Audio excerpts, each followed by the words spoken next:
What's up, everybody? It's me, Dreams with Dreams Impact Comics. Today I am going over a picture I did of Naruto.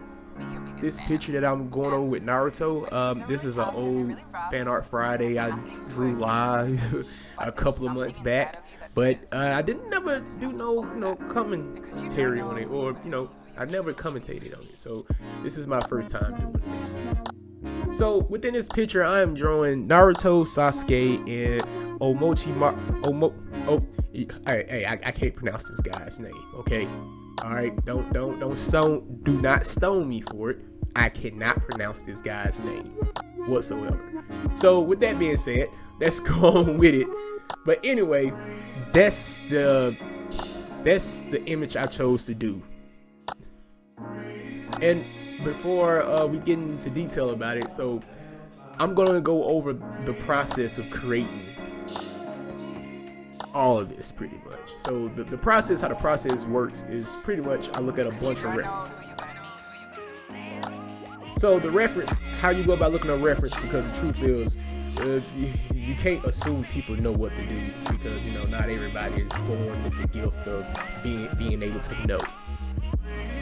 So the first thing you do, especially when it comes to creating original concept art, is you look up references. So how do you look up reference? I'm gonna name probably 2 platforms you can use to pull up some references. Go to Google Images. Type in Naruto, and then from there hit that search button. You scroll down, you look up a couple of images you think that you could use. So that's what I do. And if you don't use Google Images, use Pinterest. Pinterest has a lot of anime artwork on there that you could possibly reference from, to get inspired off of. Just type in what you're looking for, man. I promise you're gonna come up with something, especially if you're very creative. Anyway, so one of my advice when it comes to doing fan art, I would say that I think I try to be creative. Even though I do have the reference, I still try to be creative with it, just adding little things to the actual images and stuff to kind of switch it up a little bit. I don't like copying everything to a T. I like to also add little minor things, like changing up the color schemes. If we're not changing up the color schemes, let's add some little dynamic pose into it. Put the person's hands into it, or let's add saliva. Oh God, let's add bruises. Let's add kind of really switch up the scene a little bit. There's nothing wrong with challenging yourself. I'm a real big geek when it comes to challenging myself. And sometimes I get upset with myself for challenging myself, but there's nothing wrong with that. That just says I don't want to do this. But we do know as artists, we have to do it. We have to show ourselves that we can do this. So, but that's the creative part of it. That's the hard part about it. And I will always recommend somebody to challenge themselves.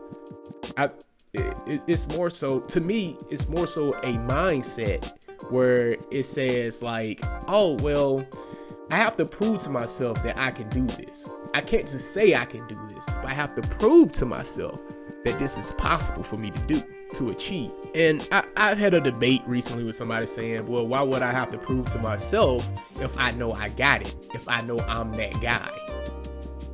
And, not to bash nobody, but some of us, we still, don't think we got it. We have to prove to ourselves still, some of us, we question ourselves saying, I don't think I can do that. That's why you have everybody who sit there and talk about, oh man, I can't do backgrounds.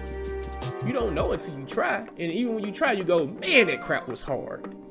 You have something to prove to yourself. There's nothing wrong with trying to prove that to yourself. That's all I'm pretty much saying about that though. But yeah, anyway, sorry for that long rant for that split second. So let's get back to this right here.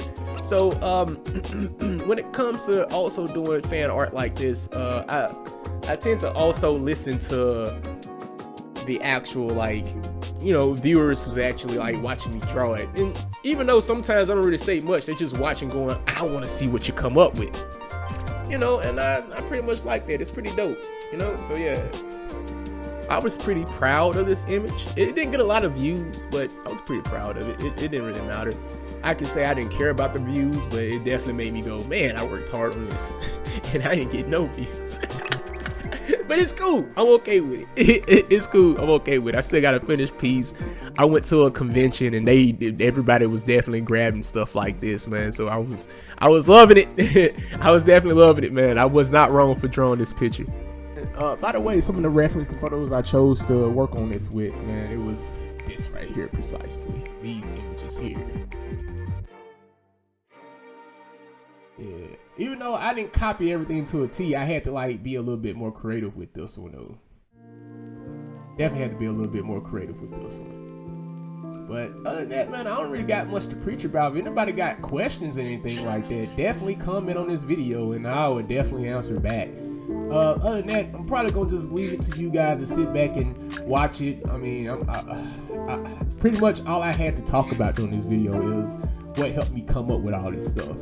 And the truth is, I mean, honestly, I base some of the videos that I have off of the comments a lot of the time. People have questions or some people message me, and that's normally what I work with some of the time. So definitely hit me up if you guys got any questions about how I came up with this. Enjoy the video, guys.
Dreams Impact Comics.